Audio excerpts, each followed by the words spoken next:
Instituto de Diagnóstico y Referencia Epidemiológicos, INDRE, a través del Laboratorio de Medios de Cultivo, presenta ¿Quién inventó los medios de cultivo? Desde que existe la cultura humana, nos la hemos ingeniado para emplear la naturaleza a nuestro favor. Y los egipcios sí que sabían divertirse.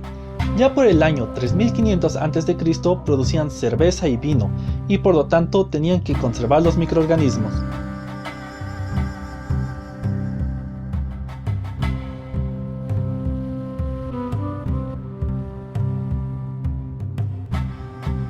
Un poco más cerca, en México, por el año 400 a.C., los aztecas hacían lo mismo para otra bebida fermentada, el pulque. Ambas culturas buscaban un producto en vez de la proliferación de vida, por lo tanto, aún no podemos hablar de un medio de cultivo. Un acercamiento al uso de los medios de cultivo actual, donde el propósito sí era la proliferación de microorganismos, se da durante la batalla para demostrar la inexistencia de la generación espontánea y el origen de las enfermedades. Uno de los científicos que trató de demostrar que la generación espontánea no existía fue el italiano Francesco Redi en 1664.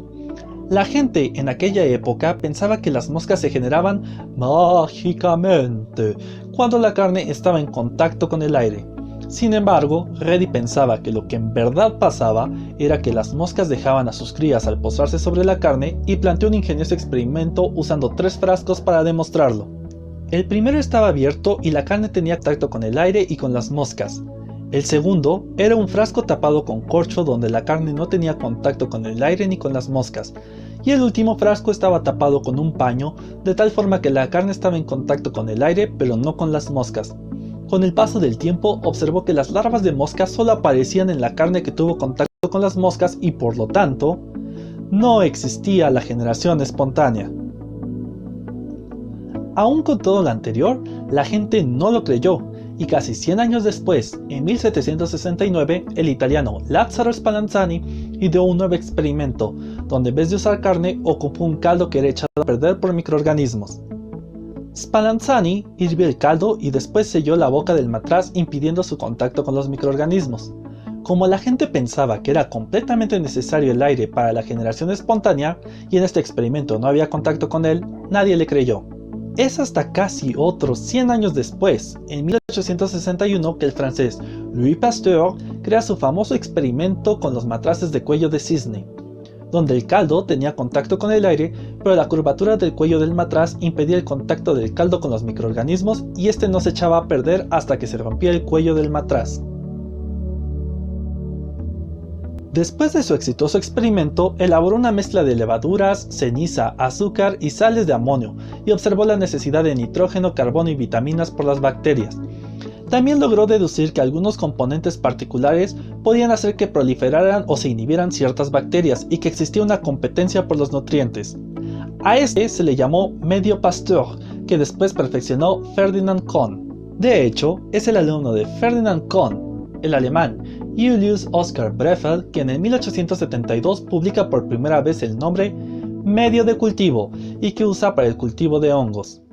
Para 1878, el inglés Joseph Lister fue el primero en lograr obtener un cultivo puro a partir de diluciones agregadas en un caldo.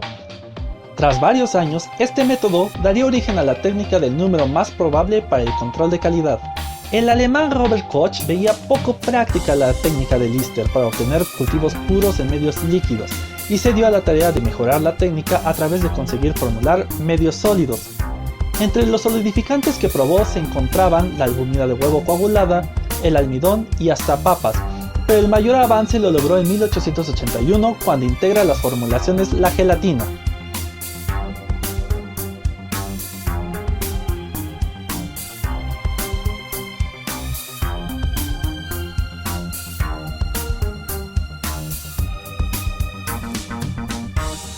En 1882, Fanny Hess, esposa del asistente de Koch, Walter Hess, soluciona el problema inspirada en la preparación de mermeladas y propone cambiar la gelatina por agar, un policoloide extraído de las algas que funde a 85 grados centígrados pero que no solidifica hasta los 42 grados centígrados, propiedad física llamada histéresis. Después de este avance, Koch logró aislar cúmulos de bacterias a los que llamó colonias. Pero esta técnica seguía presentando una complicación: los frascos y campanas de vidrio usadas para el cultivo. Este problema lo solucionó otro alumno de Koch, el alemán Julius Richard Petri, quien en 1887 inventó las ahora conocidas cajas de Petri. El primer paso hacia los medios de cultivo para el diagnóstico lo dio el holandés Martinus Bienrijk en 1888, al modificar formulaciones eliminando fuentes de nitrógeno o carbono y obteniendo medios de cultivo selectivos. Aunque ya para 1885 se conocía que algunos pigmentos tenían efectos inhibiendo microorganismos gracias a los trabajos de Paul Ehrlich, estos no se agregaron sino hasta los años 1900.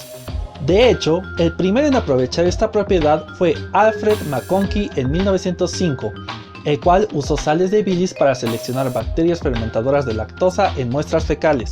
Un progreso parecido se hizo hasta 1964, cuando Thayer Martin propuso integrar antibióticos a los medios con la finalidad de hacerlos selectivos.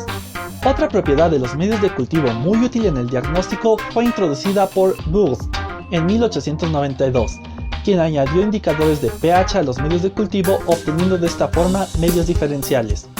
Bajo esta idea, los investigadores siguieron desarrollando estrategias para hacer más medios diferenciales. Por ejemplo, en 1898, Durham diseñó su famosa campana para evidenciar bacterias productoras de gas. Hasta los años 1900, los medios de cultivo habían sido enfocados para bacterias, hongos y vegetales, pero en 1955, Eagle diseña el primer medio para cultivo de células complejas. Esto permitió el cultivo de células animales, parásitos y virus, con lo cual los medios de cultivo ahora se emplean para prácticamente todo.